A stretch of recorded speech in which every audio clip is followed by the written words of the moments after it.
এনে ধৰণৰ কুৱেশ্যনৰ এনসাৰ আপুনি 1 সেকেন্ডত দিব পাৰিব। এই ভিডিওটো সম্পূৰ্ণকৈ চোৱাৰ পিছত এই ভিডিওটোত মই এনে ধৰণৰ 4 প্ৰকাৰৰ কুৱেশ্যন লৈ আহিছো। গতিকে ভিডিওটো চাই যদি আপোনালোকে ভাল পায় তেন্তে ভিডিওটো লাইক আৰু শেয়াৰ কৰিবলৈ নাপাহৰিব। ইয়াতে কি দিয়া আছে √12 √12 এইবিলাক পূৰণত আছে।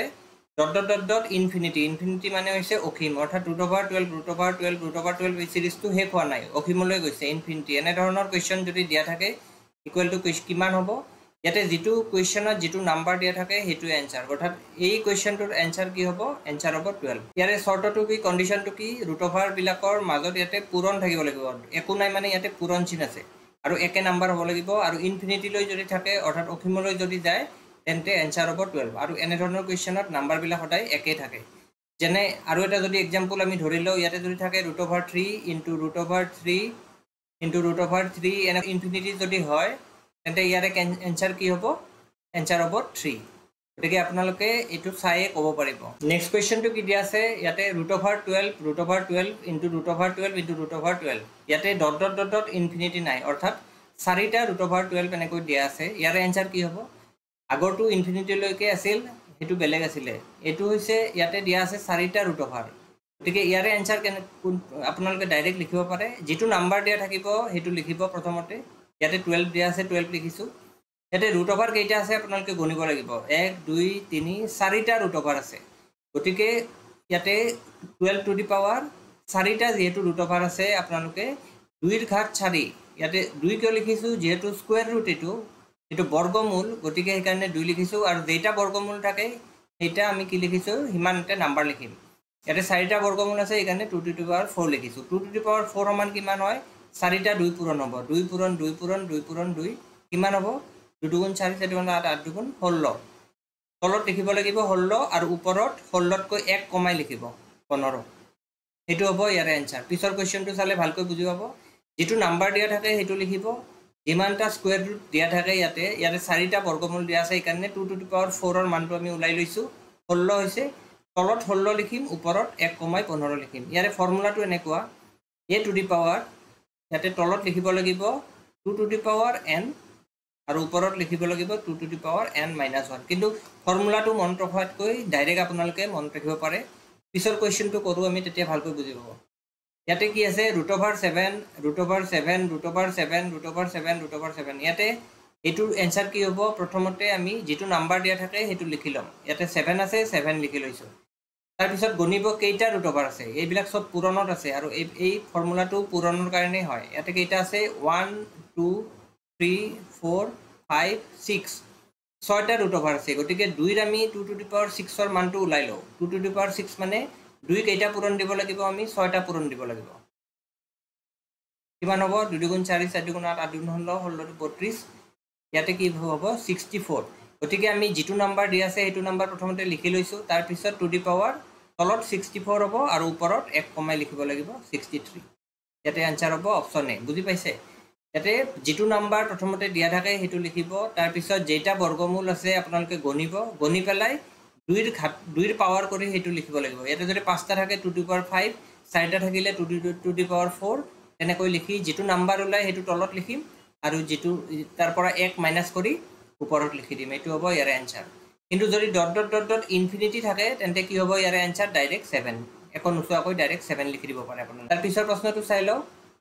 ইয়াতে কি দিয়া আছে √12, ইয়াতে পূৰণত থাকিব লাগিব সব। √12 এনেকৈ আছে, আমি কি লিখিম, প্ৰথমতে 12 লিখিম।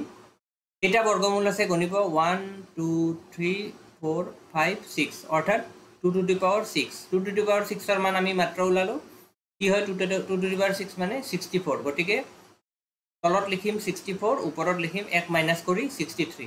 গতিকে এনসাৰ কোনটো হ'ব, ইয়াতে অপচন ডি 12, ওপৰত 63 তলত 64। ইয়াতে মাজতে এটা চিন থাকে, কুৱেশ্যনত উঠা নাই, এটো বুজি পাইছে। যদি অসীমলৈ থাকে ইয়াতে ডট অসীমলৈ থাকে তেন্তে এনসাৰ ডাইৰেক্ট এনসাৰ হ'ব 12। এটো হৈছে পূৰণত থাকিলে, √ওভাৰৰ ভিতৰত যদি পূৰণত থাকে। পিছৰ প্ৰশ্নটো চাও। ইয়াতে চাব, ইয়াতে √12 প্লাস আছে, এটো পূৰণত নাই, √12 প্লাস √12 প্লাস √12 আৰু ডট কি আছে, ইয়াতে ইনফিনিটি লৈকে আছে, অসীমলৈ গৈছে। এনেকুৱা কুৱেশ্যনৰ এনসাৰ আপোনালোকে কেনেকৈ ওলাব। ইয়াতে আপোনালোকে এটো ইজি হয়, 12 দিয়া আছে, যি নাম্বাৰ দিয়া থাকে এই নাম্বাৰটোৰ পৰা আপোনালোকে ফেক্টৰ ওলাব লাগিব, অৰ্থাৎ ফেক্টৰ মানে হৈছে দুটা নাম্বাৰ এনেকুৱা ওলাব লাগিব যি দুটা পূৰণ কৰিলে 12 হয় আৰু সিহঁতৰ মাজত পাৰ্থক্য 1 হয় এটা 12 দিয়া আছে 12 আমি কেনেকৈ ওলাই 2 * 6 কৰিলে কি ওলাই 12 ওলাই 3 * 4 কৰিলে 12 ওলাই আৰু 1 * 12 কৰিলেও 12 ওলাই গতিকে ইয়াতে 2 পূৰণ 6 12 কিন্তু 6 ৰ পৰা 2 মাইনাস কৰিলে অৰ্থাৎ সংখ্যা দুটাৰ পাৰ্থক্য 4 ওলাইছে 4 ওলালে নহব সংখ্যা দুটাৰ পাৰ্থক্য 1 হ'ব লাগিব 3 পূৰণ 4 12 আৰু 4 ৰ পৰা 3 বিয়োগ কৰিলে কি পাও 1 পাও গতিকে ইয়াতে আমি 12 ৰ আমি ফেক্টৰ কি ধৰি লম 3 আৰু 4 ধৰি লম আৰু এটা কথা মন ৰাখিব ইয়াতে প্লাস আছে মাজত যদি যোগ চিন থাকে তেন্তে মন ৰাখিব ডাঙৰ প্লাস মানে হৈছে এনসাৰ হ'ব বিগ এটো অখিমলৈ যাব লাগিব আৰু যদি যোগ থাকে তেন্তে হলে এই সংখ্যাটোক আমি দুটা ফেক্টৰত ভাগ কৰিম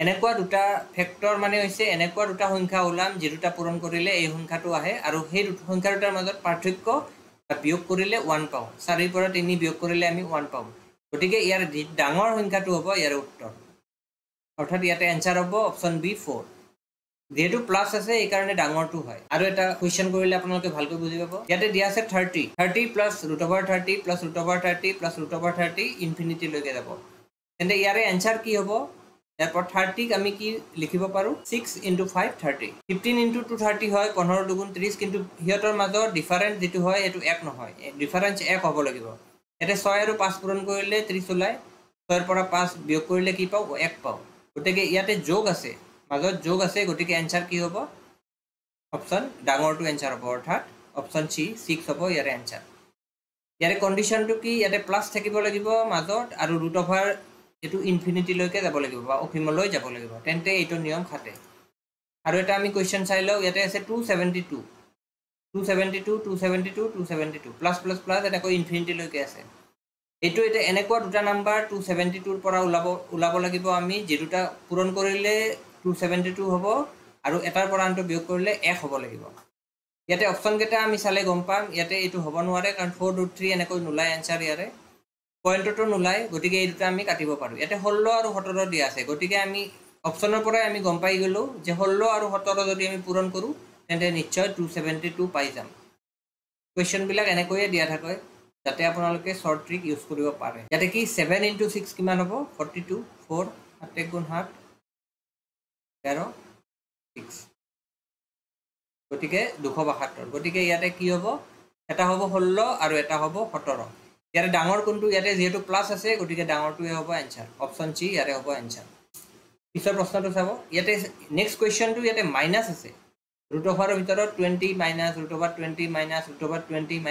- আৰু ইনফিনিটি লৈকে গৈছে মাইনাস থাকিলে কি হ'ব ইয়াতে 20 একেই 20 ক আমি দুটা ফেক্টৰত ভাগ কৰিম বা দুটা সংখ্যা ওলাম 20 ৰ পৰা যেটো মাইনাস কৰিলে 1 হয় 5 4 গুণ 20 5 ৰ পৰা 4 গলে 1 গতিকে ইয়াৰে মাইনাস থাকিলে সৰুটো হয় আনসাৰ গতিকে ইয়াৰে কি হ'ব আনসাৰ হ'ব অপশন এ প্লাস থাকিলে মন ৰাখিব বিগ আৰু মাইনাস থাকিলে স্মল যেটো ফেক্টৰ ওলাই তাৰে যদি প্লাস থাকে ডাঙৰটো আৰু মাইনাস থাকিলে সৰুটো আনসাৰ কিন্তু দুইটাৰে মাজত পাৰ্থক্য 1 হ'ব লাগিব ইয়াতে আমি আৰু যদি কোৱেশ্চন কৰো ধৰি লওক কিমান 6 √6 ইয়াতে মাইনাস √6 মাইনাস √6 এনেকৈ যদি ইনফিনিটি লৈকে দিয়া থাকে তেন্তে কি হ'ব 6 ক আমি দুটা সংখ্যাত ভাগ কৰিম 3 আৰু 2 3 দুগুণে 6 3 ৰ পৰা 2 গলে 1 আনসাৰ কি হ'ব ইয়াতে যেটো মাইনাস আছে মাজত সৰুটো আনসাৰ হ'ব 2 এনেকৈ আমি ইয়াৰে ওলাব পাৰো গতিকে এইকেইটা আমি নিয়ম আপোনালোকক শিকালো আপোনালোকে ভিডিওটো চাই যদি ভাল পাইছে তেন্তে ভিডিওটো লাইক আৰু শেয়াৰ কৰিব আৰু এনে ধৰণৰ ভিডিওৰ কাৰণে চেনেলটো সাবস্ক্ৰাইব কৰি বেল আইকনটো প্ৰেছ কৰি থব